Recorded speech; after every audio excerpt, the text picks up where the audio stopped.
Hello, in this series of videos, then we're going to be talking about acetylcholine, which is a neurotransmitter, and the first of the kind of drugs or chemicals that we're going to talk about in this class.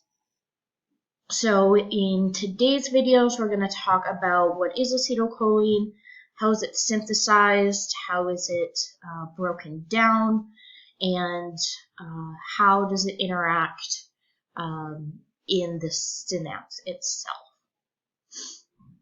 So before we get started with acetylcholine, just a quick reminder of what a neurotransmitter is, what is categorized as a neurotransmitter. There are multiple different neurotransmitters in the body, in the nervous system, one of which is, of course, acetylcholine. So the criteria for something to be categorized as a neurotransmitter is listed here. The presynaptic cell should contain the substance and be able to synthesize or make this neurotransmitter. The neurotransmitter itself should be released when the presynaptic cell depolarizes. There should be a receptor on the postsynaptic cell, which the neurotransmitter can bind to. There should be some sort of known antagonist that can block the effects of this neurotransmitter. There has to be a system involved that can inactivate the substance. And then there also must be an exogenous application of the substance to the postsynaptic cell should still produce the same response. In other words, if we were to inject or apply the neurotransmitter to the postsynaptic cell artificially, we should see the same response in the postsynaptic cell as we would as if the neurotransmitter was released naturally from the presynaptic cell. Now, along with neurotransmitters, we also have these things called neuromodulators. Now, neuromodulators are substances that don't directly activate the ion channel receptors. However, they work together with neurotransmitters to enhance the response of the receptors on the postsynaptic cell. So modulators can act on either excitatory or inhibitory receptors. They're not limited. So neuromodulators can be hormone-like in that they can act at a distance. So we've got a few different types of acting at a difference, and the jargon that you'll hear, it's autocrine, so that's self-acting. You've probably heard endocrine, so that's acting far. Exocrine, acting on the outside. So you'll want to be familiar with these terms. And a neuromodulator can act at multiple different locations other than the synapse. So it could act on the soma, it could act on the axon, not just the synapse.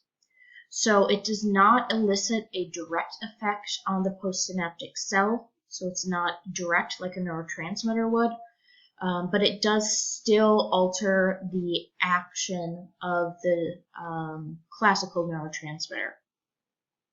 So it can either enhance, reduce, or prolong the action of the classical neurotransmitter. So you kind of understand where it gets its name. It modulates neurotransmitters, so it's a neuromodulator. Like I said, it can function really anywhere, so it can act anterograde, so on the presynaptic cell, or in the retrograde, so on the postsynaptic, opposite. Anterograde would be postsynaptic, retrograde would be a presynaptic manner. And these neuromodulators are usually released from glial cells, but they can also be released from the neurons themselves. So now let's get into the specifics of acetylcholine.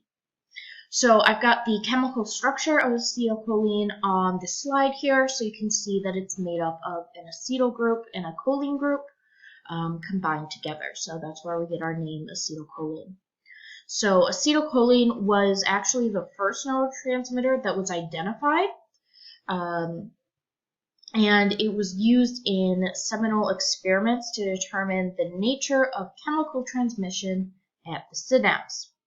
So acetylcholine is the neurotransmitter that's most common in the peripheral nervous system, especially at the neuromuscular junction, so where the neurons connect with muscles. So the neurons that use acetylcholine will be called cholinergic neurons. So if we're looking for cholinergic neurons, we're looking for cells that produce or receive acetylcholine. Now, if you want some more fun history of acetylcholine, I can tell you that a German pharmacologist named Otto Loewi performed a fun experiment on the frog heart back in the 1920s. And when the two hearts were live dissected, one with the vagus nerve intact, then he was able to bathe both hearts in a buffering solution, and the first was stimulated electrically via the vagus nerve, so that would slow down the heartbeat. And after a period, the media was collected and applied to the second heart, which similarly slowed the heart. So pretty much the first heart that had the vagus nerve intact, it was bathed in this buffering solution. It was stimulated electrically, and what it did was it created or it released some chemicals. And this chemical that was released was later identified as acetylcholine. So acetylcholine is what was released by the vagus nerve that played the part of slowing down the heartbeat in these frogs. So that's a little history of how acetylcholine was discovered. Now, like I said, acetylcholine is made up of acetyl group and a choline group. So how is acetylcholine synthesized? Now, you will need to know this, okay? You don't need to know really big pathways, but you should be able to recognize small synthesis pathways and metabolic pathways that I show in class. So for acetylcholine, you should recognize that the key part of it is you've got the acetyl coenzyme A, and you've got a choline group, and then using choline acetyltransferase, or CHAT. What CHAT does is it synthesizes or it combines these two groups to form acetylcholine. Okay, so synthesis of acetylcholine by choline acetyltransferase, or CHAT. And CHAT is useful because we can actually use it to identify cholinergic neurons in the central nervous system, because only cholinergic neurons have the synthesis machinery for production of acetylcholine. In other words, neurons that are not cholinergic don't contain CHAT, so they're just not even able to produce acetylcholine. So what we can do is we can use immunohistochemistry, which we learned about last class, to target CHAT, and any neurons that have CHAT would then be identified as a cholinergic neuron. So this is just an example of exactly what I said. These neurons on this side were labeled for CHAT using immunofluorescence. So the green neurons are neurons that contain CHAT, and anything else, so anything that's red or black, would not contain CHAT because it was not labeled with that green fluorescent color. And chat is only expressed in the cytoplasm of the neurons that use acetylcholine as the neurotransmitter. So that's why we see the darker staining in the soma than, say, the dendrites, because obviously we have more cytoplasm in the somas. So it's pretty cool and a very pretty picture. Now, how do we get the components for the synthesis of acetylcholine into our systems? So we have the acetyl group already in our bodies, but we get the choline group derived from our dietary lipids. So you actually consume lipids in your diet that contain a choline group. And so these specific dietary lipids are phosphatidylcholines. And so what happens is we have this fatty lipid. So we've got the lipid group, the phosphate group, and then we've got the choline group. And the choline group is hydrophilic, so it can dissolve in water, whereas the rest of this cannot. So because choline is water soluble, then it can't naturally cross the blood-brain barrier. Because remember, the blood-brain barrier is made up of lipids. Okay? So what happens is you eat these dietary lipids, the choline is separated from the dietary lipids, so we end up with just a phospholipid and then a choline group.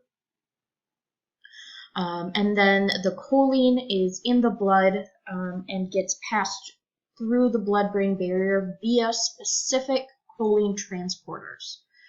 So it can't freely diffuse across the blood-brain barrier, so it has to have a specific transporter.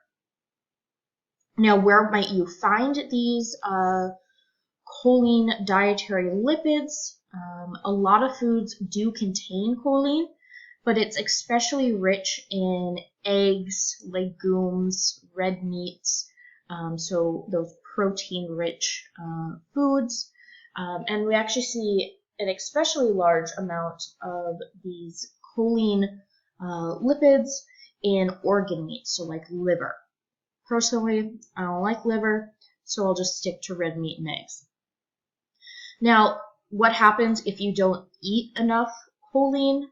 If your dietary choline is not enough, so a deficiency in this dietary choline is associated with a number of different health concerns. And we especially see an increased risk in athletes and alcoholics because choline is important for endurance. And that's because, of course, acetylcholine is the main neurotransmitter at those neuromuscular junctions. So if we look at some animal studies with the central nervous system, then they show that a choline deficiency will actually exacerbate memory loss, and that giving choline supplementation will help protect memory loss. Now, unfortunately, we haven't been able to replicate these results in humans, but people do take choline supplements for their memory and cognition and attention anyways, because it's still thought to have some sort of effect. So now we know how choline is synthesized, or acetylcholine synthesized, how we get the choline into our system. Now, how is acetylcholine metabolized? It's broken down into choline and acetate via the enzyme acetylcholinesterase. Okay, so again, you should be able to practice drawing or recognizing this pathway of we've got acetylcholinesterase breaks it down into a choline and acetate. Okay, so be able to recognize what are the two things that create acetylcholine, what is the thing that helps synthesize it. We've got acetylcholine. What's the thing that breaks it down? And then what does it break down into? Okay. Now, in contrast to chat, which we can use to identify cholinergic neurons, then acetylcholine esterase is expressed by multiple different cells, including muscle fibers. So whereas chat is only produced by cholinergic neurons, acetylcholine esterase is produced by multiple different types of cells. So let's now look at this fun diagram just showing the synthesis, release of acetylcholine, and then the metabolism, the breakdown, and the reuptake of acetylcholine. So pretty much the whole system. So here we've got choline and the acetyl coenzyme A. We've got chat, which takes these two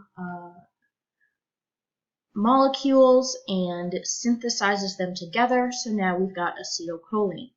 Acetylcholine will then be put into some transporter vesicles.